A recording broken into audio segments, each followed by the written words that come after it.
Me gustaría que me acompañaran a Mateo 9:17,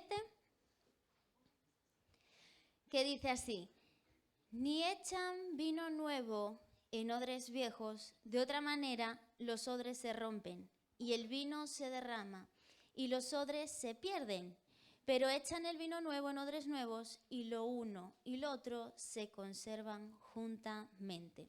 Este versículo, como todos conocemos, hay un versículo antes que habla sobre la tela, ¿no? Que si se ponía un trozo de tela nuevo en un vestido viejo se podía romper. Pero me gustaría, al ser similar, centrarme en los odres. Y busqué el significado de odre para nuestra nueva generación, que capaz que nos queda muy, muy, muy lejos. Y el odre es el cuero que se utilizaba para contener, guardar, transportar líquidos. Contener líquidos. Los odres nuevos sufren un proceso de preparación, en el cual se los estira, se los pone bajo el sol, se los golpea para ablandarlos y se le pone sal para poder quitar todas esas impurezas que puede tener y finalmente pues son coladas con aceite. Vemos tanto en el versículo como en la definición que nos hacen una diferencia entre un odre nuevo y un odre viejo. Por lo tanto, vamos a ver la diferencia. Dice que el cuero del odre nuevo es el que se puede estirar, se puede moldear y se puede trabajar en él. En cambio, el odre viejo, si tú lo estiras, ¿qué pasa? Se puede romper. Entonces, es aquel que no se puede estirar, no se puede moldear y no se puede trabajar en él. El odre nuevo tiene impurezas, ¿sí? Y necesita pasar por un proceso de preparación. Pero realmente para la función que tiene que cumplir, que era contener líquidos, no corre el riesgo de romperse. ¿Y por qué Jesús habla de esto? De repente de unos odres. Si vemos el contexto, el capítulo 9 de Mateo, Jesús está rompiendo con todos los odres antiguos. ¿Qué eran estos odres? Pues eran todas aquellas normas, todas aquellas estructuras humanas, en este caso estaba con tradiciones judías basadas en la ley de Moisés. ¿Y por qué está confrontando todo esto?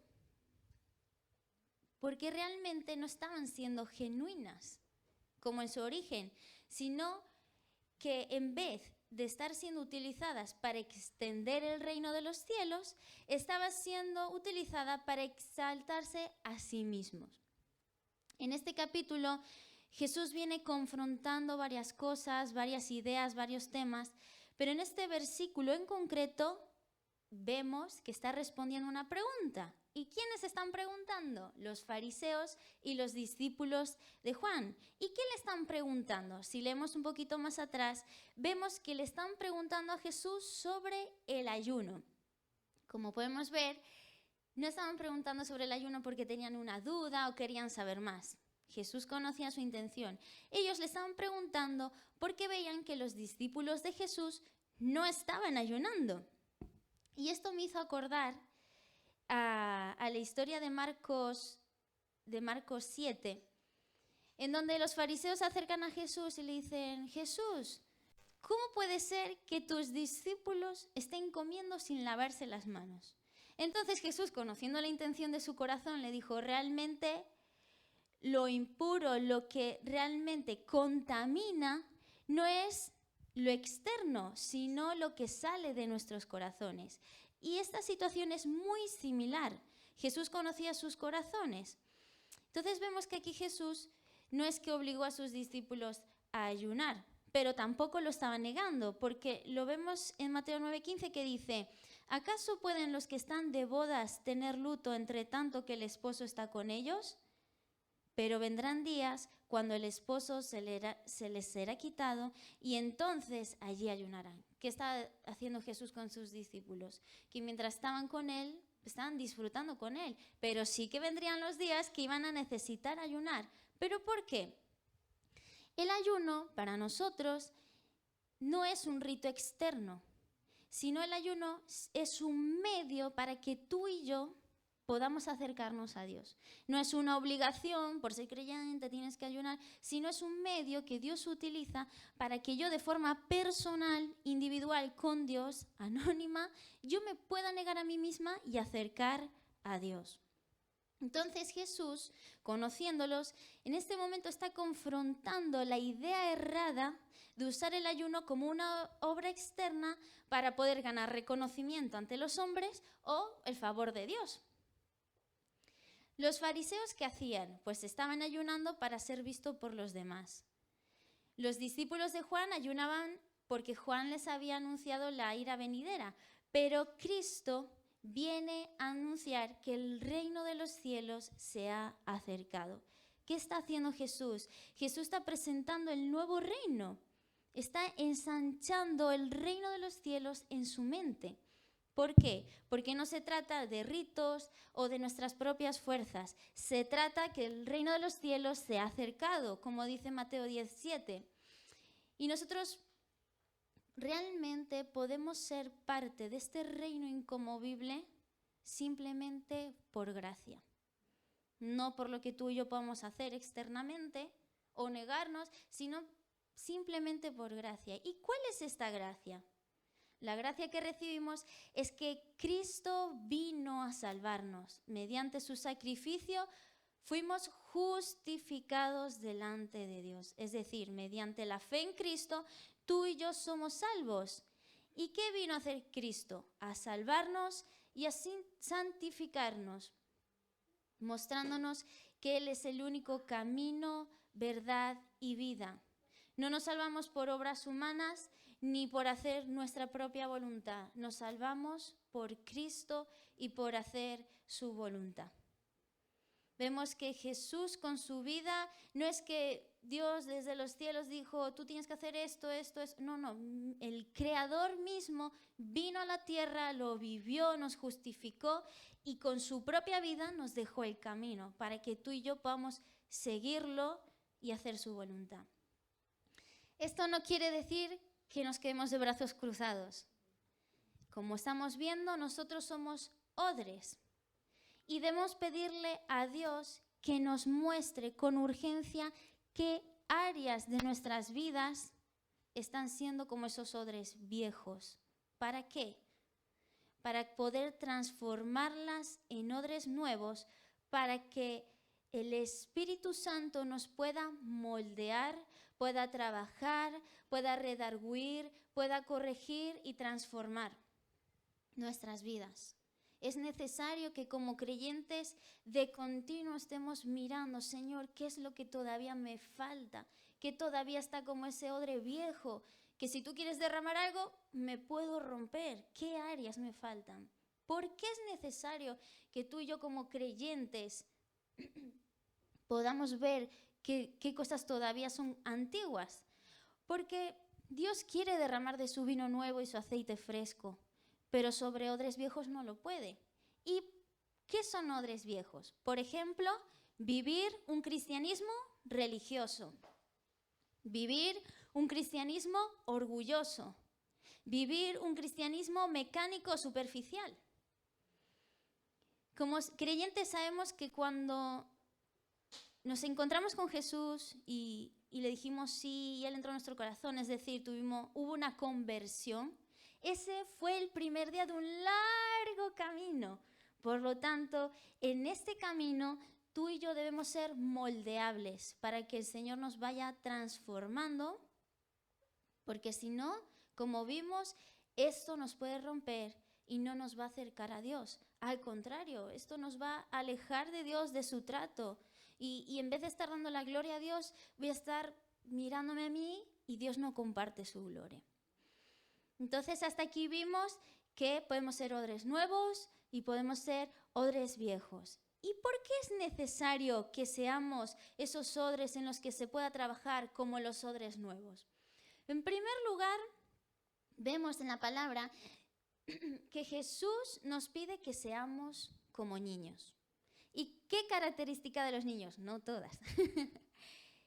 Un niño, ¿qué quiere hacer siempre? Un niño siempre quiere aprender. El niño siempre tiene ganas, tiene ilusión de descubrir algo nuevo. Mamá, ¿qué será lo siguiente? ¿Qué vamos a hacer? ¿Qué vamos a trabajar? ¿Qué vamos a aprender? Y los creyentes debemos ser así con Dios, con la expectativa cada día de que Dios pueda hacer algo nuevo, de que Dios me puede enseñar algo nuevo, de que yo cada día debo aprender algo nuevo de Dios.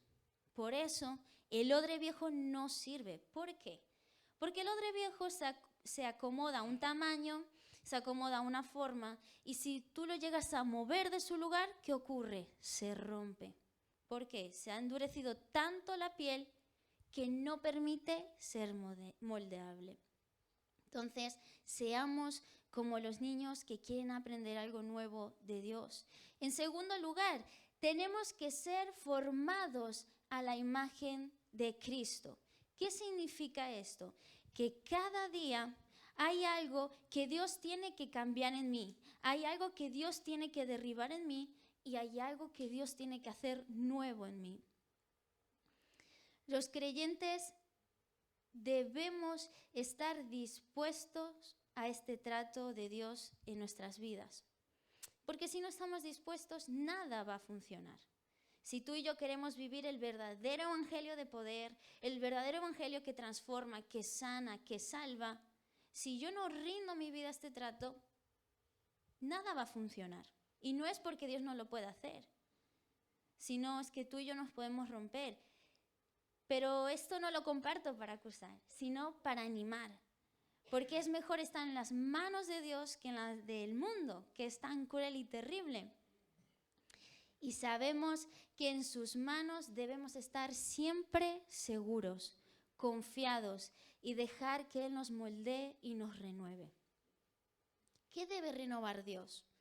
Dios debe renovar nuestra mente, nuestros pensamientos. No sirve con decir, no voy a pensar en esto, no voy a pensar en esto, tengo que pensar esto, porque nada va a valer. Si yo te digo no pienses en algo, lo vas a pensar. Sino que Dios tiene que renovar ese pensamiento por otro pensamiento. ¿Y qué otro pensamiento tiene que ser? Los pensamientos de Cristo, tener la mente de Cristo. ¿Qué más debe renovar Dios? Nuestros hábitos, todos los hábitos. Debe renovar nuestro carácter. ¿Al carácter de quién? Al carácter de Cristo. Dice Efesios 4, 22 al 23. En cuanto a la pasada manera de vivir, despojaos del viejo hombre que está viciado conforme a los deseos engañosos y renovaos en el espíritu de vuestra mente. Entonces, en primer lugar, Dios nos pide que seamos como niños, que siempre queramos aprender, descubrir algo nuevo en Dios, con ilusión, con gozo, con pasión.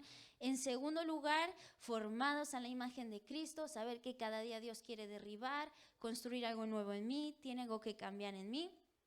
Y en tercer lugar, debemos glorificar a Dios. Tú y yo somos embajadores del reino. Dice Primera de Pedro 2:9, mas vosotros sois linaje escogido, real sacerdocio, nación santa, pueblo adquirido por Dios, para que anunciéis las virtudes de aquel que os llamó de tinieblas a luz admirable. ¿Qué quiere decir esto? Que todo lo que hagamos debe ser como para el Señor.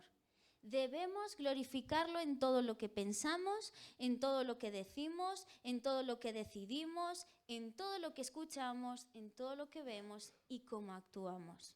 Dice Colosenses 3, 23, 24, y todo lo que hagáis, hacerlo de corazón como para el Señor y no para los hombres, sabiendo que del Señor recibiréis la recompensa, la herencia, porque a Cristo el Señor servís. Y no solo nuestra manera de actuar, de vivir, sino como creyentes, nuestras oraciones deben glorificar a Dios. Y muchas veces parece absurdo o redundante, pero debemos aprender a orar. Jesús nos dejó el claro ejemplo que todos conocemos, el Padre Nuestro. Pero me gustaría que podamos ser más intencionales y profundizar, porque yo sé que Jesús nos dejó una estructura clara. No para que lo sepamos de memoria, Padre Nuestro que estás en el cielo. No. Él lo puso en un orden exacto para que nosotros podamos aprender cómo debe ser nuestra oración. Vamos a mirarlo. Dice, vosotros pues oraréis así. Primero, Padre nuestro. Padre, yo soy hijo. Ya cuando me acerco a su presencia, siento su adopción como hijo. Padre nuestro.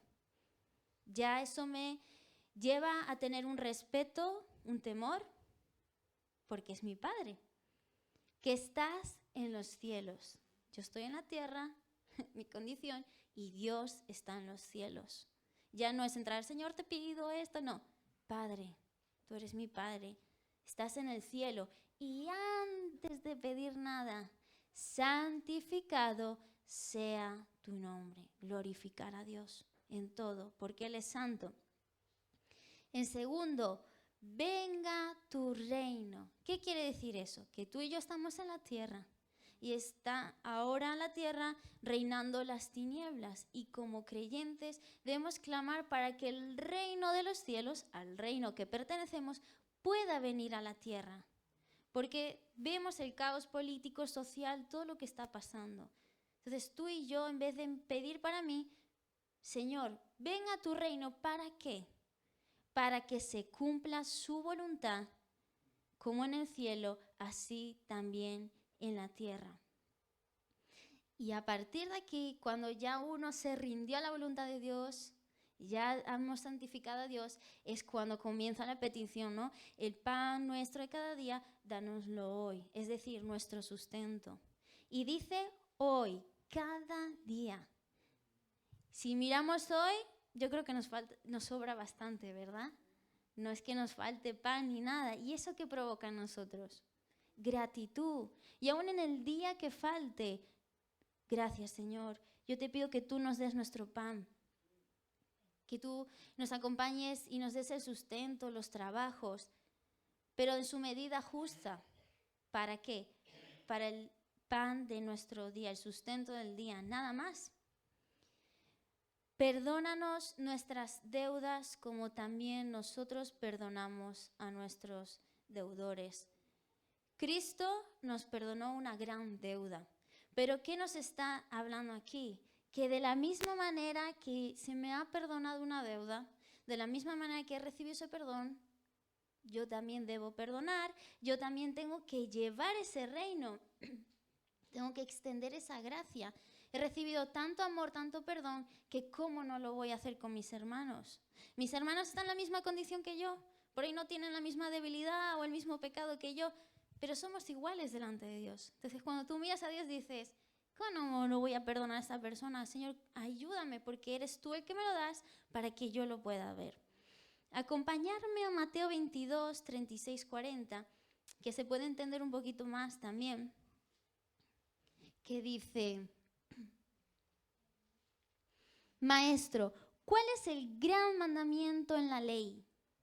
Jesús le dijo, amarás al Señor tu Dios con todo tu corazón y con toda tu alma y con toda tu mente. Este es el primero y el gran mandamiento, como el principio del Padre Nuestro. Primero, Dios, ¿verdad? Y el segundo, dice, es semejante, amarás a tu prójimo como a ti mismo. Primero Dios, y de la misma manera que yo recibo esa gracia, yo debo hacerlo con los demás. Quinto, y no nos metas en tentación, mas líbranos del mal. Al conocer nuestras debilidades y todo lo que vivimos personalmente, al principio yo pensaría, bueno, pues esta parte yo la pondría como al principio, ¿no? Como líbrame del mal, de mis tentaciones, de mis debilidades. Y decía, Señor, ¿por qué lo pones después y no antes? Y me gustaría que me acompañarais a Santiago 4:7, porque personalmente me lo hizo entender un poquito mejor, que dice, someteos pues a Dios, resistir al diablo y huirá de vosotros. ¿Qué quiere decir? Que primero, para que el diablo huya, las tentaciones, yo debo estar sometida a Dios. Mi oración primera, sometida a Dios. Y cuando yo esté bajo esa cobertura, en el trato de Dios, mi voluntad rendida a Él, es cuando Él me va a ayudar a resistir y el diablo huirá. Pero si yo no estoy bajo esa cobertura, y cuanto más en la oración, voy a estar ahí justo para que el enemigo venga a atacarnos. Entonces esto nos recuerda que no es por nuestras fuerzas, no es no quiero pensar esto, no quiero hacer esto, es mientras yo esté ocupada en estar sometida en Dios, el resto se va a ir porque tú vas a estar con Dios. Y termina diciendo, porque tuyo es el reino y el poder y la gloria por todos los siglos. Amén. Comienza y termina glorificando ¿a quién? A Dios. Entonces, de la misma manera que yo me tengo que preparar para entrar en la presencia de Dios, también tengo que prepararme para salir. Uno no puede salir de cualquier manera. Siempre la gloria a Dios. Hemos visto ser como niños formados a la imagen de Cristo y glorificar en todo a Dios. Entonces la pregunta en esta mañana es, ¿realmente permite que el Espíritu Santo te hable y te recuerde todas aquellas áreas? Porque yo sé que el Señor nos quiere hablar y esto es para pensarlo y meditarlo todos los días. Y la pregunta es, ¿realmente con nuestra forma de pensar, nuestra forma de hablar, nuestra forma de vivir, nuestra forma de trabajar, nuestra forma de educar a los hijos, de honrar a nuestros padres, nuestra forma de convivir en familia, no un domingo, no en la iglesia, no, día a día, está glorificando a Dios en todo? Tú y yo debemos ser hallados en Él. Solo el Señor es el único que nos va a poder enseñar cómo vivir y disfrutar de los tiempos buenos, porque hasta eso Dios nos lo tiene que enseñar, porque muchas veces, no sé, ir de vacaciones y estás ahí pensando y no disfrutas, algo bueno, no sé, ¿qué se te ocurre? Hasta eso Dios nos lo tiene que ayudar a disfrutar sanamente. Él nos enseña eso y nos enseña también cómo vivir, permanecer, soportar y resistir los tiempos malos. Solo Dios es el que nos enseña, solo Dios es el que nos da la fuerza, es decir, seamos odres nuevos. No quiere decir que no vas a tener impurezas, pero que seamos moldeables. Entonces hemos visto que somos odres, hay una necesidad, hay un problema. ¿Y cuál es la solución? ¿Cómo puedo ablandar mi corazón y ser realmente ese odre nuevo? ¿Qué es lo que nos interesa esta mañana? Y la respuesta es siendo tratados por Dios, siendo moldeados por Él. Esto no es algo exterior, no es algo superficial, no es algo puntual. Esto es reconocer qué durezas, qué cosas viejas hay en mi corazón que deben ser tratadas por Dios. ¿Qué quiero decir con esto? Es nuestra responsabilidad como creyentes delante de Dios, como dice Proverbios 4:23, sobre toda cosa guarda tu corazón. No un día, no un domingo, no un lunes. Continuamente guarda tu corazón. Dios tiene el poder para transformarnos. Dios tiene el poder para renovarnos. Dios tiene el poder para cambiarnos. Dios tiene el poder para avivarnos. La pregunta es, ¿tú y yo queremos realmente ser transformados, renovados, cambiados y avivados hoy? ¿O preferimos hacerlo realmente a nuestra manera? ¿O hoy se lo pido el domingo, pero el lunes mejor lo dejo para más tarde? ¿Realmente queremos vivir el poder de Dios en nuestras familias, en nuestras vidas? Es decir, vivir el reino de Dios en nuestras vidas. ¿Cómo puedo alcanzar esto?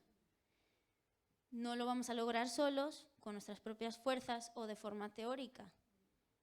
Tengo que pedirle ayuda a Dios y a su Espíritu Santo para que sea Él que me dé la convicción, que me enseñe lo que tengo que hacer de mi parte, y Él mismo va a ser el que nos dé las fuerzas para cumplir lo que Él nos demande, es decir, cumplir su voluntad.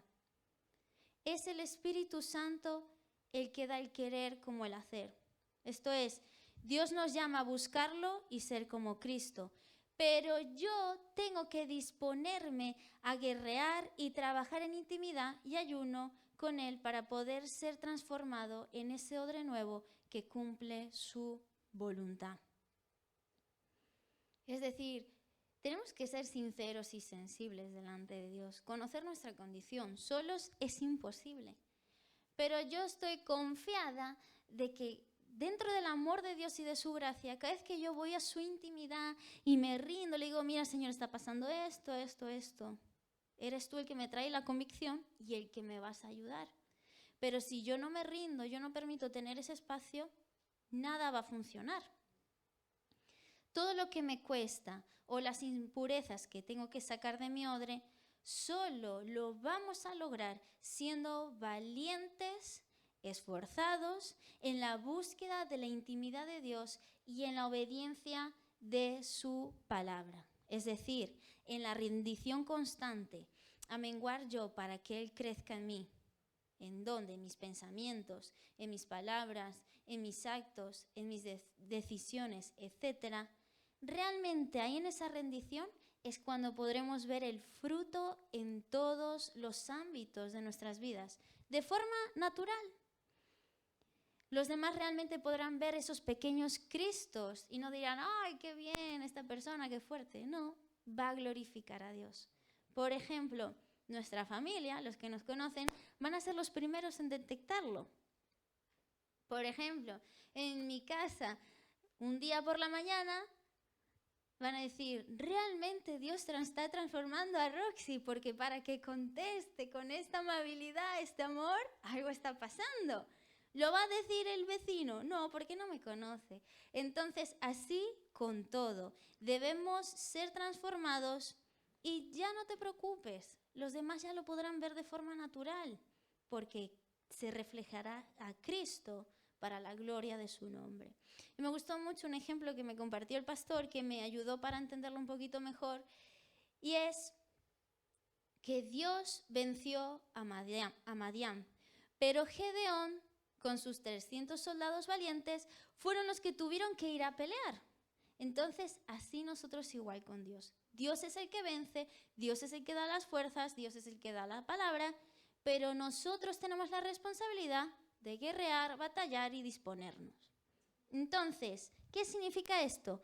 Que nosotros como odres nuevos debemos ocuparnos de nuestras responsabilidades.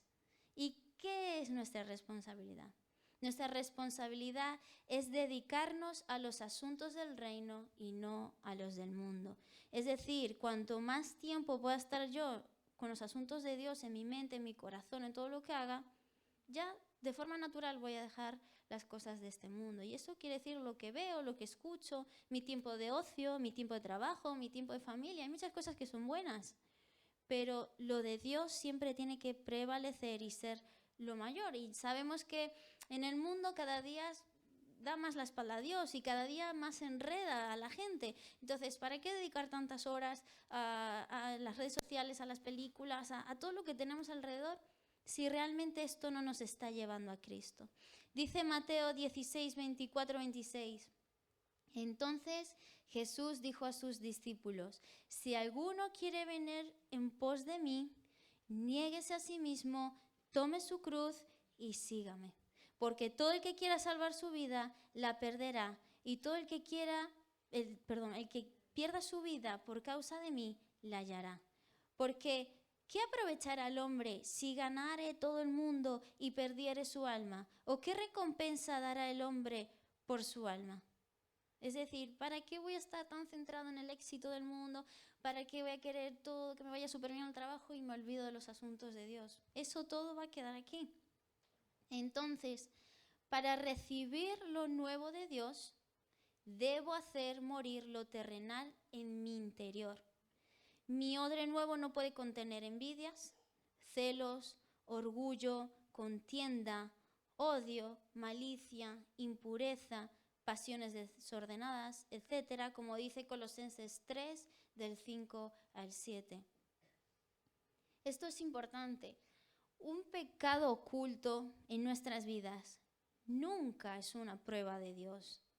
Al pecado tenemos que erradicarlo, tenemos que quitarlo. Todas esas impurezas hay que quitarlas cuanto antes para realmente poder ser ese odre nuevo en el que se pueda derramar ese vino nuevo.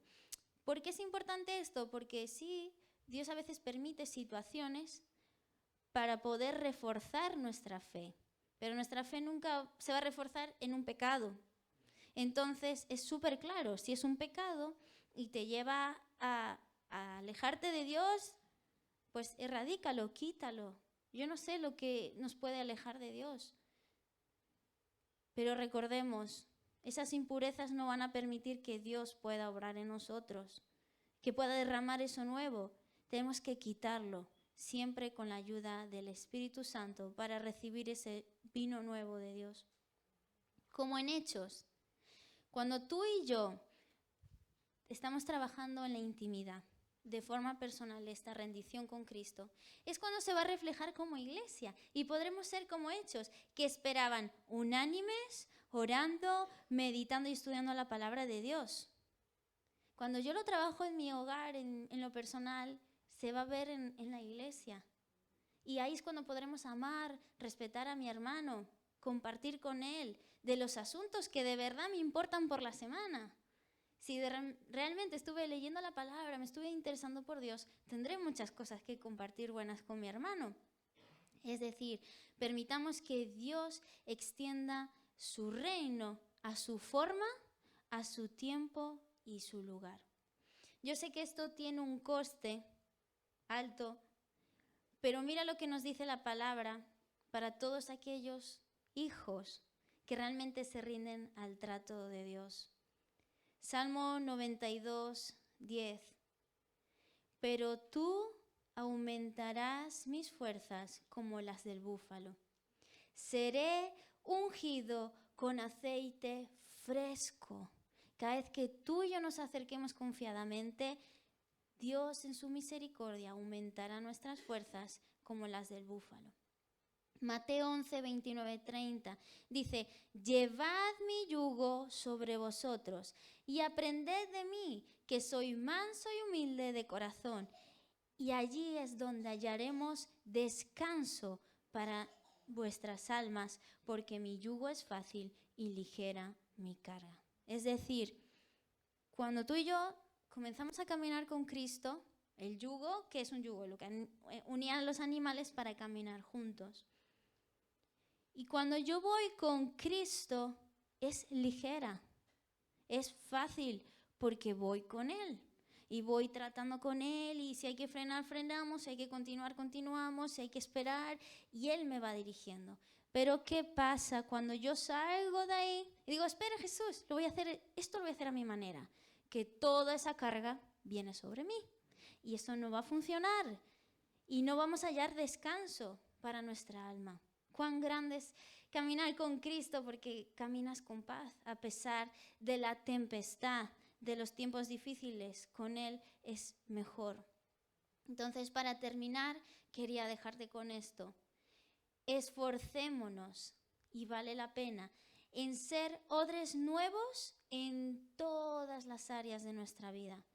Y aún en aquellas las que nos son ocultas, que no sabemos o no nos damos cuenta, podamos decir como en el salmista en Salmo 19, muéstrame aquellos que me son ocultos.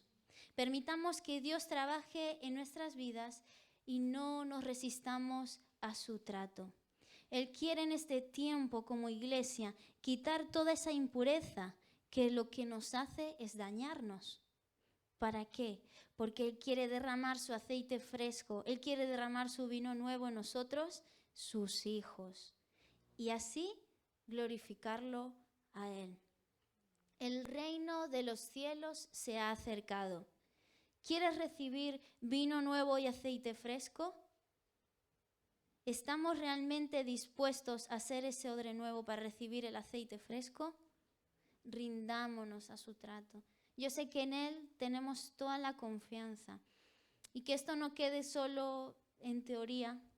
yo sé lo que es correcto. Yo sé que el agua de vida me va a saciar, pero como una vez dijo Ana, si yo no la bebo, si yo no la vivo, no va a funcionar. Vamos a creer en un evangelio, pero no vamos a vivir el poder del evangelio. Y yo sé que el Señor quiere llevarnos como iglesia a algo mayor. Hay un barrio que necesita a Cristo y no podemos perder más el tiempo. Entonces permitamos al Espíritu Santo que nos despierte, que nos llame, que nos avive. Aún en nuestro descansar, en nuestro despertar, que sea el Espíritu Santo llamándonos a orar, a leer su palabra, a ayunar, que nos ponga ese despertar. Pero si tú y yo no se lo pedimos, o si tú y yo no lo queremos, nada va a funcionar. Entonces te animo a que confíes porque el Señor es bueno.